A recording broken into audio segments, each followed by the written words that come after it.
किश्तवाड़ जिले के पाडर विकासखंड के चिशोती गांव में हाल ही हुई बादल फटने की घटना ने मचैल माता यात्रा में आए हजारों श्रद्धालुओं के लिए भारी तबाही मचा दी। यह आपदा मचैल माता यात्रा के दौरान आई, जो 25 जुलाई से 5 सितंबर तक चलती है और हजारों श्रद्धालु जम्मू कश्मीर, हिमाचल प्रदेश, उत्तराखंड समेत विभिन्न राज्यों से माता के दर्शन के लिए आते हैं।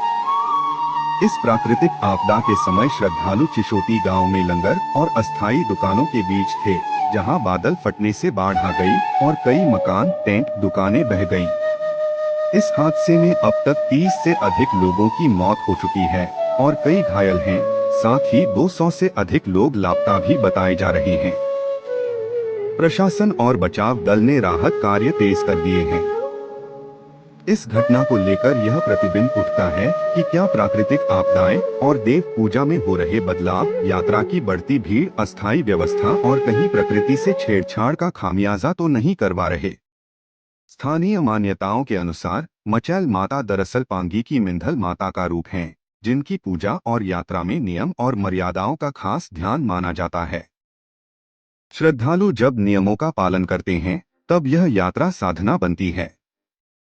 परंतु बड़े पैमाने पर भीड़, अस्थायी लंगर व्यवस्था, मार्ग और गांवों में पर्यावरणीय दबाव बढ़ना और संभवतः प्राकृतिक आवासों में छेड़छाड़ से बादल फटना जैसी घटनाओं की संवेदनशीलता बढ़ती जा रही है। यह संकेत देता है कि पूजा पद्धति में और यात्रा आयोजन में प्राकृतिक संतुलन का संरक्षण जरूरी है।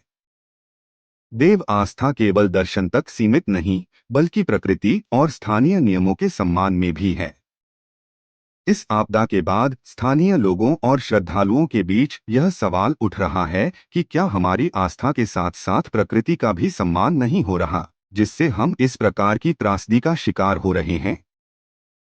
तो इस घटना के आलोक में कहा जा सकता है कि देव पूजा पद्धति में बदलाव और प्रकृति के साथ छेड़छाड़ की वजह से बड़े पैमाने पर प्राकृतिक आपदाएं और सामाजिक धार्मिक संकट उत्पन्न हो सकते हैं। इसलिए प्रकृति संरक्षण और आस्था के नियमों का कड़ाई से पालन अत्यंत आवश्यक है। पांगी न्यूज़ 24 की खबर।